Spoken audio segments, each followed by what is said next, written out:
Alright, so in this video, I'm gonna be explaining another important article about domain adaptation, still in unsupervised setting. But today we have privacy issue. Companies, enterprises don't like to share their data, but they share their models, not their data. So we have access to a black box input-output. We don't know the internal of them. But we call it source free in the context of domain adaptation because we don't have access to source, but still we have access to model. So this is a privacy issue. And because we don't have access to unlabeled, we don't have access to labeled target data. Our target data is unlabeled. So there is a technique that we create pseudo-labels. We predict pseudo-labels, and then we learn with the traditional supervised learning because we have created a kind of pseudo-labels. And so I'm going to be explaining this paper in 2023, guiding pseudo-labels with uncertainty estimation for source-free unsupervised domain adaptation. Standard unsupervised domain adaptation methods assume the availability of both source and target data during, in federated learning, all of those things. If your privacy issue and those research area in machine learning, which is related to privacy, and it's very important because if you work with enterprise, you will see that you have different challenges. You cannot have access, for example, if you are working in Netflix, you don't have access to Twitter, training data and those things, but you still can share, you can make a covenant between companies like Twitter, Google, Microsoft, and those things, and then say that, okay, we share our models, but we don't share our data. So it's a black box. Then you are in the framework of source-free unsupervised domain adaptation because, domain adaptation is just one of the methods that you can use transfer learning. And transfer learning is the most, in my humble opinion, is the most important research area in machine learning because it is very related to how our brain uses previous informations and create something from what you have learned before. So you don't always learn from scratch. You learn from what you have learned, and you should teach. You should learn how to teach as well. That's a different paradigm. So a specific case of your unsupervised domain adaptation where a model is adapted to a target domain without access to source data. We propose a novel approach for this source-free unsupervised domain adaptation based on loss reweighting strategy that brings robustness against the noise that inevitably affects the pseudo-labels. The classification loss is reweighted based on the reliability of pseudo-labels that is measured by estimating their uncertainty. Guided by such reweighting strategy, the pseudo-labels are progressively refined by aggregating knowledge from neighboring samples. Furthermore, a self-supervised contrastive frame. I have a playlist for contrastive learning and CMEs and network. So they are important. It is leveraged as a target space regularizer to enhance such knowledge aggregation. A novel negative pair exclusion strategy is proposed. It's a little bit old-fashioned because nowadays we use non-contrastive idea, so we always use positive pairs. and exclude negative pair made of samples sharing the same class. Even in the presence of some noise, pseudo-labels idea is very interesting, just like distant supervision in relation extraction, but it has the same problem of distant supervision. It was noisy. Here is still we have noise, because how do you know that your pseudo-labels are reliable? That pseudo-labels that you have generated, how do you know that they are reliable? So they are noisy. There are some regularizer, some techniques, entropy techniques, to make it more reliable. So this is we obtained the refined pseudo-labels y hat here. This is the pseudo-label refinement. We refine it. In B, predictions from neighbors are used to estimate uncertainty of y hat. So we use the information of neighbors. And in C, a temporal queue storing predictions at past T epochs is used within the contrastive framework to exclude pairs of samples sharing the same class from the list of negative pairs. And that's it. This is the framework. Here is the contrastive framework, because you have access to the sum, but you exclude the negative pairs. And then the feature extractor, of course, gives this information. And you have classifier. So this work addresses the source-free adaptation problem for a task of image classification. Let D sub S be the source data composed by pairs. So X sub S, Y sub S are just images and the ground truth labels, the gold true labels. So the D sub T is just the target data. And the model has a typical architecture, because we have this feature extractor and classifier. And P here is just the length of feature vectors, and C is the number of classes. So similar to reference 5 of this article, the refinement of pseudo-labels is accomplished by aggregating knowledge from nearest neighbor samples. The underlying idea is that similar samples are likely to have the same label. Moreover, here we assume that features from semantically similar images should lie close in the feature space. This assumption is satisfied by employing a contrastive framework that pulls close features from similar samples. The strategy used to aggregate the knowledge from neighbors is pictorially shown in Figure 1 and is based on soft voting. More formally, given a target image and a weak augmentation, in contrastive learning we do augmentation, and of course, where computer vision is very easy, you just rotate, shift, crop, and those things. But in NLP is a very tricky thing, still challenging, even in 2024. So let's carry on. The features Z are then used to search the neighbors of the samples X sub T in the target feature space. Consequently, the pseudo-label of X sub T is refined by aggregating knowledge from selected neighbors. To this end, the probability outputs from the selected neighbors are averaged to perform a soft voting strategy. So this is a simple soft voting strategy. So the superscript C here is just the averaging operation performed for each class. So it reminds me the prototype in few-shot learning. So you see, all of these ideas are being used in machine learning for different problems, for different paradigms.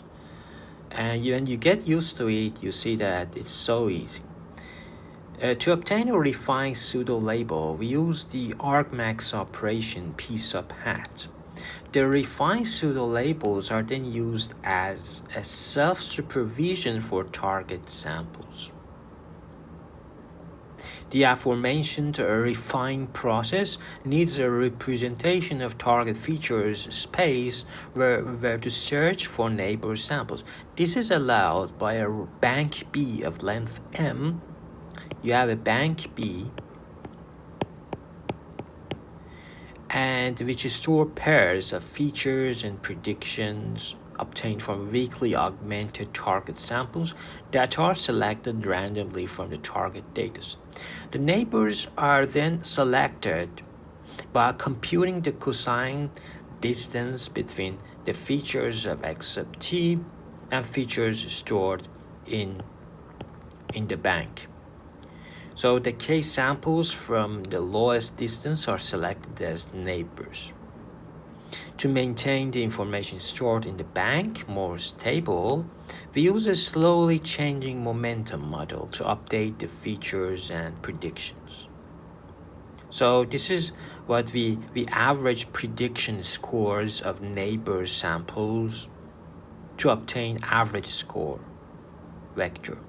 If the network consistently predicts the same class for neighbor samples, then p sub hat t, p hat sub t has low entropy, and thus we assign a high weight to refine. So we say that pseudo label is reliable.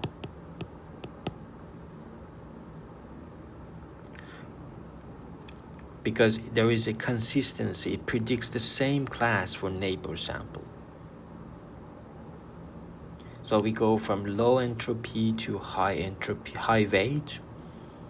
And so this is loss reweighting with pseudo-labels uncertainty estimation.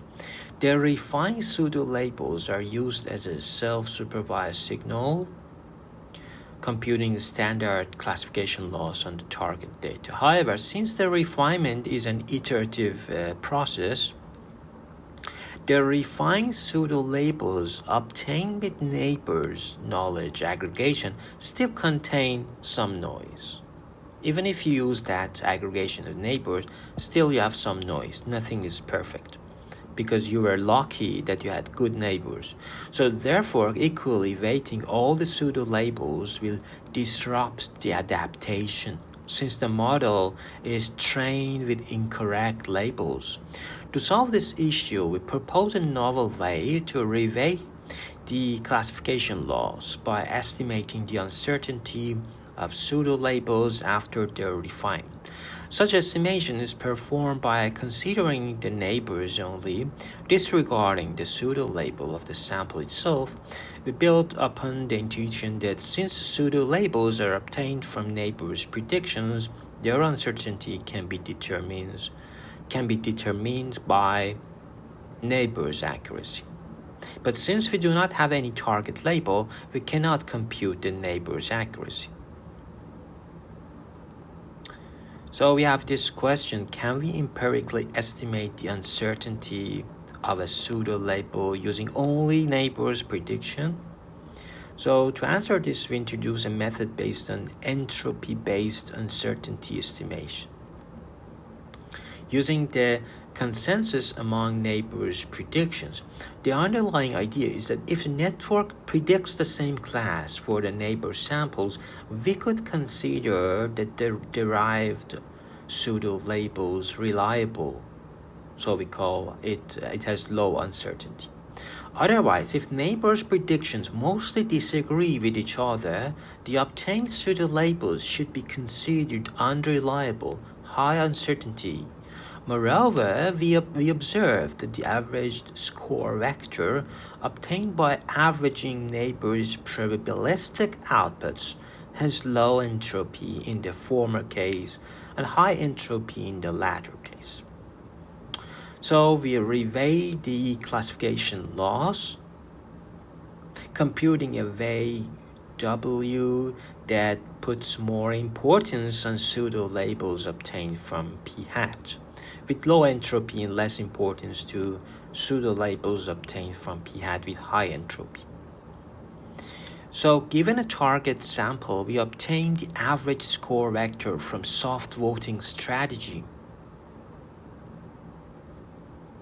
So p-hat is obtained by averaging probability distribution. So it is still a probability distribution, and we compute this entropy of that. And see again the number of classes. Entropy is also rescaled. So we scale it. From the normalized entropy, we obtain the weight for a sample, the weight for the sample like this, e to the minus normalized entropy. The motivation behind the negative exponential function is twofold. First, the negative sign is used to invert the behavior of exponential function to put more weight on low entropy values and less weight on high entropy values. Then the exponential function does not penalize too much samples near to the decision boundary, so it is more robust. They naturally have low consistency in neighbors' predictions. So over here we have a couple of images would be wrongly considered as negative pair if only comparing the latest predictions. So here we introduce a novel negative pair exclusion. Of course, they use, I have explained this NFO and C loss in my playlist for contrastive learning. It's very popular, especially if you want to do theoretical analysis of contrastive learning, to see which kind of contrastive learning performs better. Because we have two important measures, uniformity and alignment. Both of them should be dealt together, two important performance measure for contrastive learning. So the classification laws can be written like this. And we do not use the positive laws in the entire training. So different from these references, they use negative learning laws concurrently or alternative with standard positive laws. We do not use the positive laws in the entire training. We discuss the benefits given using only the negative laws. So it's counterintuitive because nowadays we use only the positive samples. To prevent the posterior collapse, we follow the standard state-of-the-art protocol.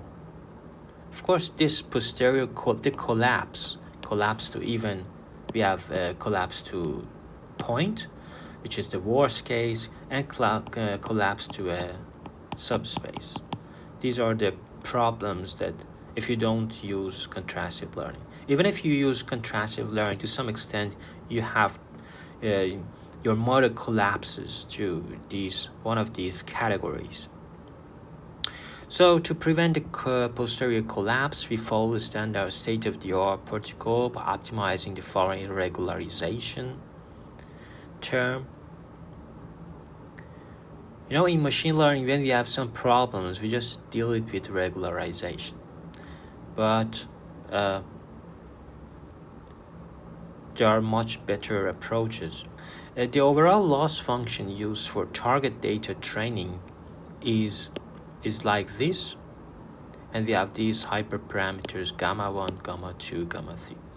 So for classification, contrastive loss, and so single source unsupervised domain adaptation, because sometimes you have multi-sources, and naturally it is better to have multiple sources. If they haven't provided multiple sources for you, then you should use techniques of domain discovery. Gaussian mixture of Gaussian to create